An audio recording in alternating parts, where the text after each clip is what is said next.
Canoe Hard Cider is trying to be, well, it's starting to become a household name right here in Ottawa.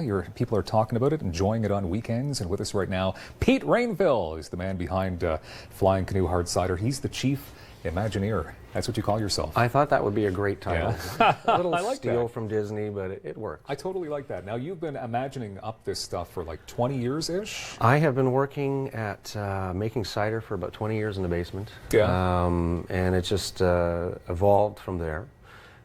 Some people around our neighborhood decided to try some of my samples, and it just grew from there. So where is the love for cider? Where did it begin? Well, partly because it's a product that I appreciate. It gives a little bit of a difference between beer and wine.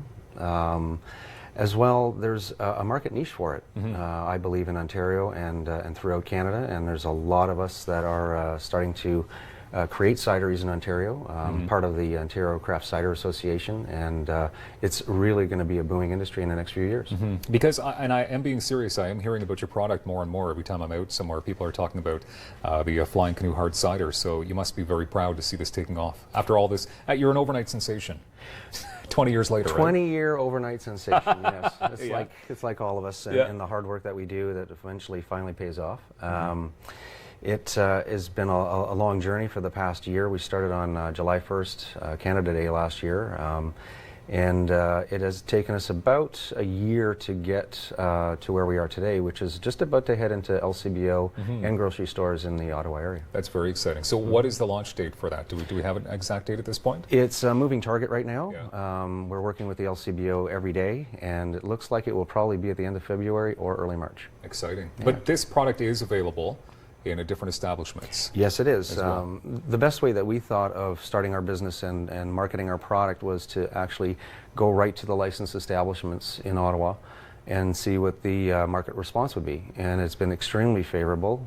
We have actually sold about 5,000 units Really? since Canada Day, which That's a is lot. quite remarkable for a very small business with a big heart. Yeah. And it is, for the most part, myself doing most of the work. My wife helps out a little bit, my wife Melissa, who is also the person who came up with the final formula. Okay.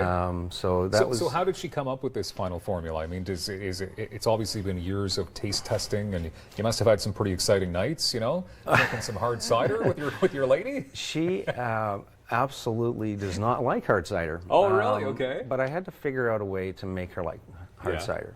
So as the mad scientist that I am in the basement, I kept creating all these different variations and batches, and eventually I came up to the living room and brought her one that she approved. And we went from there. We did some taste tests with some friends against some other ciders that we purchased at the LCBO. Yeah. And we kept winning all these taste tests. Really? So that was really the driving. That's a major compliment. Yeah, that was the driving factor, the motivating factor to actually start a business. Wow, and this is very exciting. Like I said, I've seen it all over the place. And so when it comes to hard cider, I mean, is there just one flavor? Like how does it work with ciders? There are so many different flavors, and there are so many great Ontario cideries that are making so many different variations of it. Yeah. The variation that I decided to make was one that I thought would bring mass appeal to the audience that I was targeting, the demographic that I was targeting. Which is essentially a slightly dry cider with a little bit of sweetness to it and a little bit of carbonation, and that seems to be what everybody wanted to have. Okay, so what goes into a cider? Cider is basically a fermented apple juice. Okay. It's very similar to wine, and it's all a matter of the variables that you use to get there, the time, the temperature, the yeast that you use, the apples that you use, and the blend of those apples. All of the apples that we use are from Smythe's Apple Orchard, which is just outside of Iroquois in Dundalk, Ontario. And that is actually the home of the very first Macintosh apple orchard. It was discovered by John Macintosh, and their orchard, where we get our apples from and our juice, is right on that site. So is it difficult then? It's a year-round production, right? So, but are there different times a year where it's not as easy to make as much because apples aren't growing? Winter?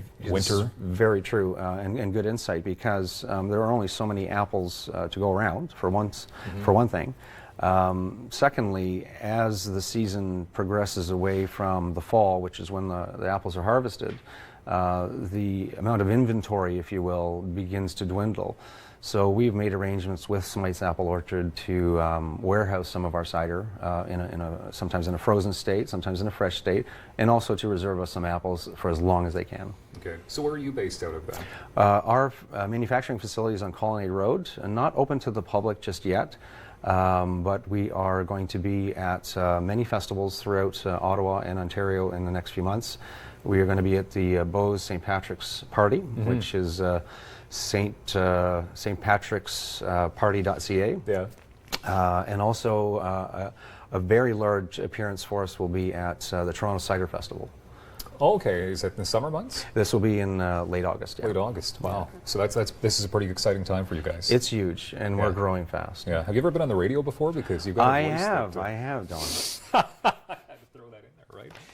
Pete Rainville, of course, we're wishing you the most success with this, and like I'm looking forward to all kinds of like crazy different flavors coming out like in the near future. We are going to work on it. Yeah, because I know that like I said, you need to get them approved through your wife first, though. So Absolutely. It's just lots of nights of fun A lot of testing. trial and error. And you also have some swag as well. I mean, can people purchase the swag? We do, yeah. If you go online to flyingcanoehardcider.com, you can see the swag that we have, which we also offer at many of the events that we show up at. That is awesome. Pete Rainville, Flying Canoe Hard Cider. How did you come up with that name, by the way? It's actually an old French-Canadian tale told to me by my grandfather. Yeah. It's called chasse galerie in French. Yeah. And it loosely translates into flying canoe.